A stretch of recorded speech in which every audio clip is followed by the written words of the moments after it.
Hello everyone and welcome. Today we're going to be talking about RCS, otherwise known as a reaction control system.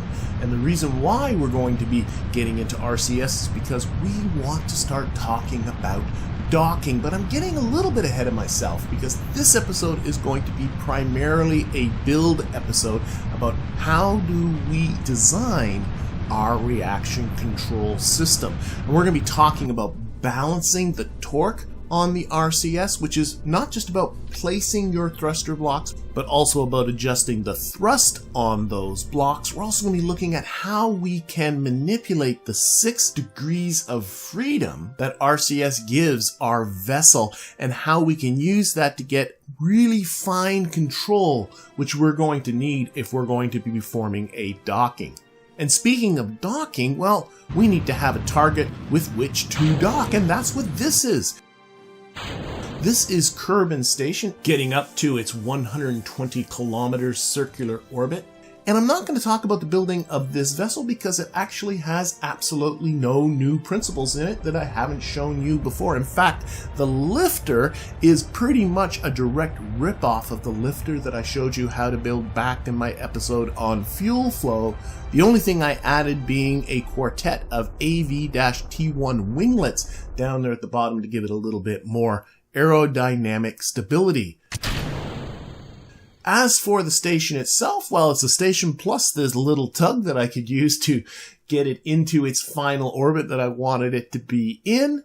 The station is designed around what you would typically get for a station contract in career mode. It can hold 5 Kerbals, it can generate its own power, and it does have some Communitron 16s aboard to satisfy that often requirement that it has communications. As for the tug, once I was done putting it into its 120 by 120 kilometer orbit, the tug was no longer necessary, so it was able to detach. I put a probe body into the tug so that it could fly itself, which means that I could deorbit the thing and get rid of it.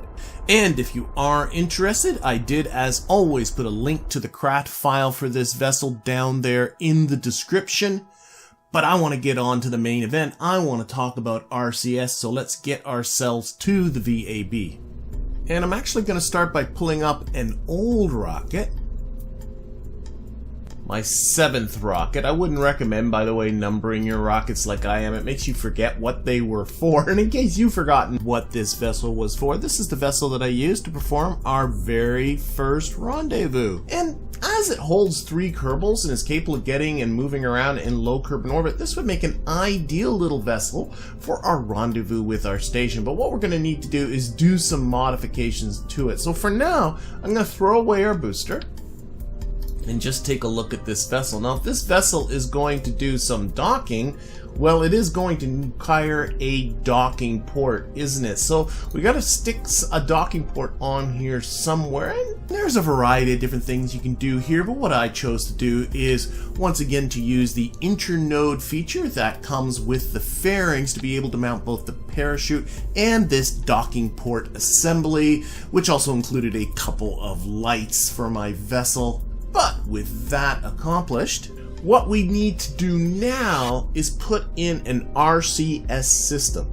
RCS stands for Reaction Control System. I guess I used the word system twice there when I said RCS system. That's from the Department of Redundancy department. But we need to install that. And RCS is the 4th means by which you have of controlling the attitude of your craft. We've already talked about the other 3. The other 3 are the reaction wheels that are built into the command capsule itself, aerodynamic control surfaces like control fins and ailerons on planes and flaps and things like that. We also have thrust vectoring, that is that the engines can be gimbaled and that allows them to go back and forth. And RCS is the 4th mean. RCS, what it does is it uses reaction control thrusters to push propellant out in directions that allow you to, so for instance, if we push in this direction, the rockets want to go in the other direction, etc. like that. RCS thrusters, of course, are meant to be run in a vacuum,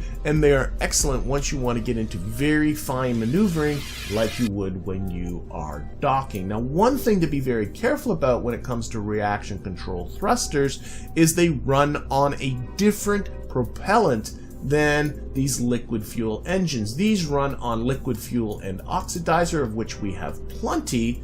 These run on monopropellant, so you want to make sure your vessel has monopropellant aboard.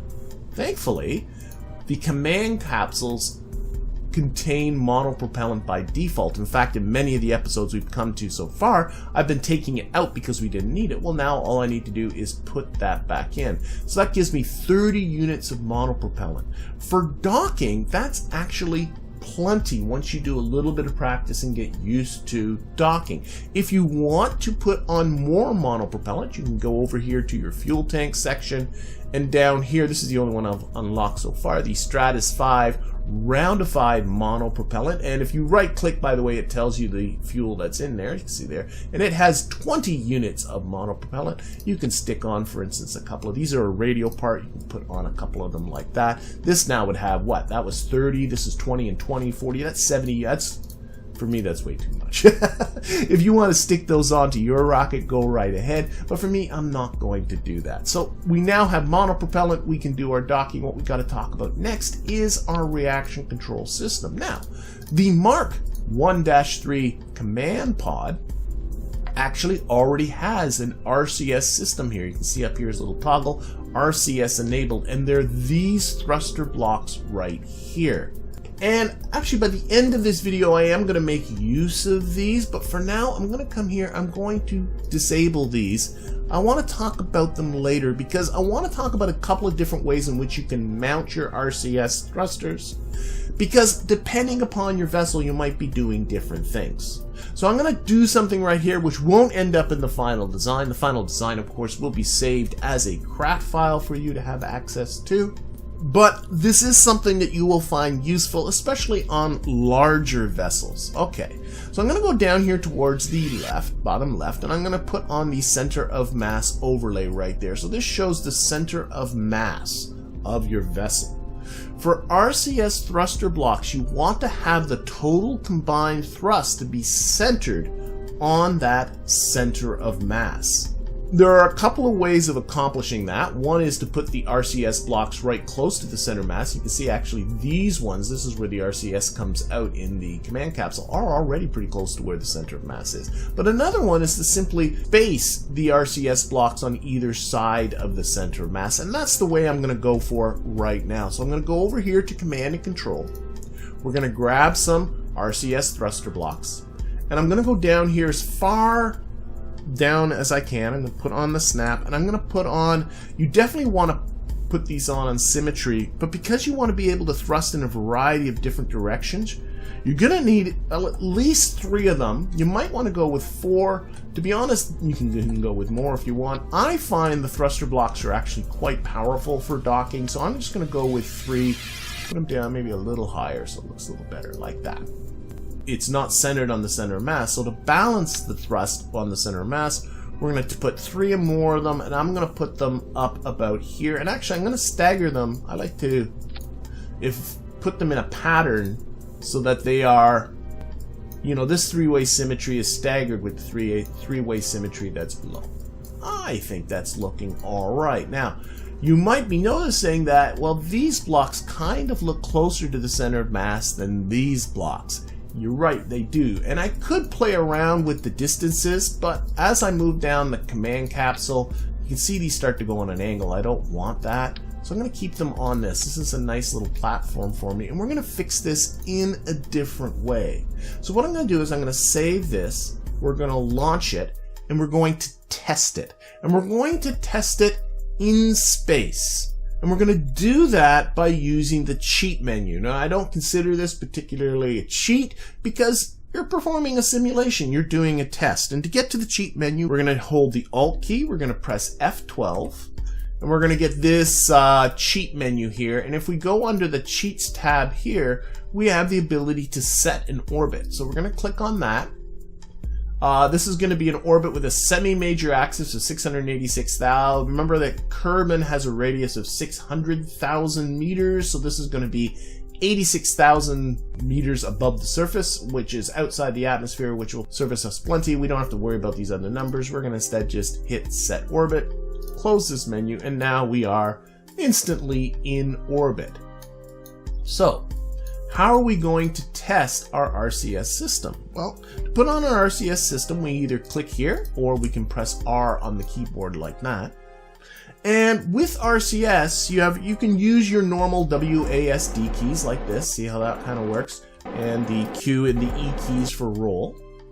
You can also turn on your SAS or your SAS system as well to control the stability. But what I really want to take advantage of when it comes to docking is thrusting laterally. This is left, right, up and down, and forwards and backwards. And these are done, the left, right is done with the J and the L keys. The up, down is the I and the K keys. And the forwards and backwards is H and N keys, like that. Now what I want to do is, if you noticed, as I was thrusting sideways, let's do a sideways one here. There we go. There we go, that way. As we thrust sideways, you can see this wobbles a little bit, but the reaction wheels are so strong that it actually holds it to its attitude vector pretty well. So the truth of the matter is that you really, the fact that this is unbalanced doesn't affect things too much. But if you're like me and you want it really balanced, here's how you can fix it. We can take off our SAS, and now we'll thrust sideways again. I'm going to push the J key. And you can see what's starting to happen is that this is inducing a bit of a yaw. We are starting to tumble a little bit. And that's because these are pushing with more torque than these ones are, because these ones are further away from the center of mass. You can reduce the torque in two ways. You can move them closer to the center of mass, or you can simply reduce their thrust. If we click on here, we can see that there's a thrust limiter associated with these RCS blocks. Let's try turning them down a little bit. Maybe around 80.5, that's close enough. We'll put on our SAS to stop our tumbling. We'll take off the SAS again, and again I'm going to press the J key and see how that works. J. And you can see it's still inducing a little bit of a yaw, but not as bad as it was before. So let's try right-clicking again, turning it down, maybe around 70. There we go. Stopping our tumbling, SAS off, try again. And now you can see, actually, I've gone a little bit too far, right? Now it's starting to come back the other way. So these now need more thrust. So it takes a little bit of playing around there. Let's try 72.5. And I'll be honest, you'll probably never get it exactly right. So how much you want to continue to play with this is completely up to you. And by the way, once you sort of get one direction going, as long as you built everything symmetrically, then the other directions as well will no longer cause a problem. So this is now a pretty effective RCS system. Let's revert back to the vehicle assembly building and look at another way we could have built that system. This time what I'm going to do is I'm going to take advantage of the fact that this already has RCS thrusters built into the capsule. So we're going to take these all off. Again, we're going to launch this and cheat our way into orbit. We'll put on our RCS. And again, I'm going to press the J key. Oh, they're on this side. And you can see we're tumbling a little bit. But, it isn't too bad. We'll put... especially if I put on SAS, you can see that that's going to hold that perfectly fine. And there's the L key, there's the I key for up and down. So I have absolutely no trouble with either the up-down direction or the side-to-side direction. But if I press either the H key or the N key, absolutely nothing happens. And that's because these thruster blocks, you can see, are pointing out sideways. There's no thrust pushing it forwards or backwards. And that is really I wouldn't say 100% necessary, but certainly dramatically helpful when it comes to docking, the ability to thrust forwards and back. So why don't we just fix that one component of that? So again, we're going to go back into the vehicle assembly building, and I'm going to add this time just 2 thruster blocks.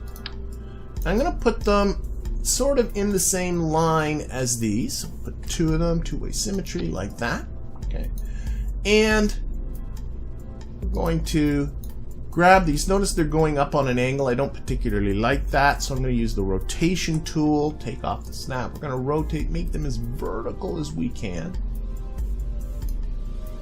I'm going to use this. I'm noticing this one thruster port is kind of crashing into the heat shield a little bit. You can, whoops, block the thrust coming from a nozzle, and that will affect the ability of the craft. So you do have to be a little careful of that there. I think that looks all right.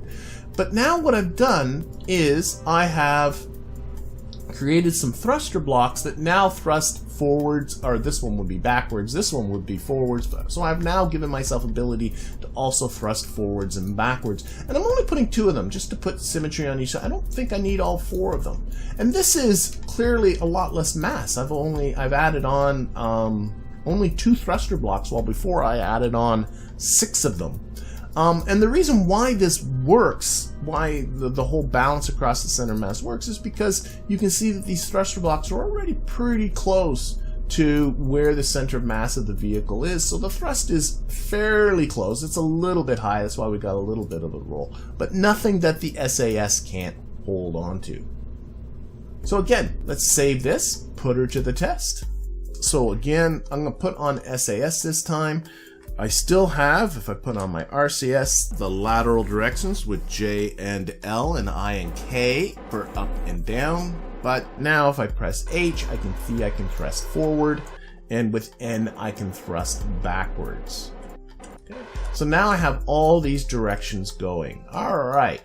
Show you one more thing that we can do with these RCS. This will work perfectly fine, but one thing, if you notice, as I adjust my attitude, just the direction in which I'm pointing, notice that the RCS is helping along with the reaction wheels. That's not necessary. If I turn RCS off, just the reaction wheels in the probe body can adjust attitude perfectly fine. The reaction wheels can't get you to move laterally, left, right, up, down, forward, back, but as far as pointing the vessel you want it to go, the reaction wheels are perfectly serviceable for that.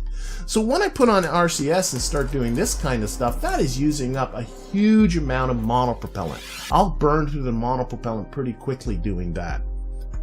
Let's control what these thruster blocks are doing. So for instance, if I click on the command capsule, and I go down, way down here to the bottom, it says Show Actuation Toggle. So I'm going to turn that on, and we get this menu here, which shows the 6 degrees of freedom that RCS provides. 3 for attitude control, which is just the way the vessel is oriented in space, and 3 for translations. That's the left, right, up, down, and forward, back. So let's just go through each of these. Yaw, again, that's rotating left to right. Pitch, that's rotating up and down, and roll, that's spinning around the central axis. Those are all attitude adjustments. I don't want the RCS doing that, so I'm going to turn those all off. Notice after that we do have port starboard, that's our lateral direction. Dorsal ventral, that's our up and down direction. Ventral is down and dorsal is up, in case you were wondering. And forward and aft, forward and backwards directions. The forward and aft, actually, these thruster blocks can't do it. Whether I keep this on or off doesn't really matter. You can also, if we take a little bit further down, you can actually attach the forward direction to your throttle control so that you can actually use RCS as a means of main propulsion. That's a nice thing to have, but we don't need it for this one. So we've now only have these thruster blocks controlling port and starboard, that's lateral, and dorsal ventral, that's up and down. How about these thruster blocks? Let's turn this on. Again, show actuation toggles. Again, we don't want these to do yaw, pitch, and roll. And by the way, just to be a little bit careful, I'm not sure why, even though these guys were on with symmetry, but if I show the toggles, they notice that these ones didn't come off automatically, so I have to do both of those at the same time. Yaw, pitch, and roll. The central command capsule is able to handle the port, starboard, dorsal, ventral just fine. These guys are really here just for the forward and backwards. So what I'm going to do is also turn off port, starboard, and dorsal, ventral, so that these thruster blocks' only purpose is to thrust us forwards and backwards. Now I'm going to turn that, get rid of these menus. Let's put this to the test. So again, I'll put on RCS, and if I start now adjusting attitude with, rolling, and notice that RCS is never getting into the game, conserving my monopropellant. If I want to thrust ventral or dorsal or starboard or port, notice that only the ones in the command capsule are being used, and these guys aren't coming into play. If, however, I go forward with the H key or backwards with the N key, now it's only these ones that come into play. So controlling which thruster blocks do what really is a great way of controlling how much monopropellant you use, and it'll save you a mountain of monopropellant. And with that, I would say this vessel is pretty much complete. So we'll slap its booster back under that, do some final tweaks, make sure it's ready for its docking mission next episode. But why don't we take a moment to go over the principles of installing RCS onto your ships. Number one is make sure the thrust is balanced around the center of mass. You can do this by either carefully positioning your thrusters, or you can do this by adjusting the thrust limiter on each thruster. Both ways will work, and sometimes you'll probably do a combination of the two. And also don't forget that you can control the degrees of freedom each thruster block is responsible for. Doing so will save you quite a lot in your monopropellant use. I also want to take this opportunity to thank my newest patron, Javier Olazaran. Welcome aboard, Javier. Your support is very much appreciated, as is the support of all of my patrons. And if you have any observations or questions that you would like to ask, why not leave a comment down there below the video, or you can join our growing community on our Discord, where we can have a more in-depth conversation. And with that, I'm going to be drawing this episode to a close. Remember, next episode we're going to be trying to dock this thing with Kerbin Station. I hope to see you then.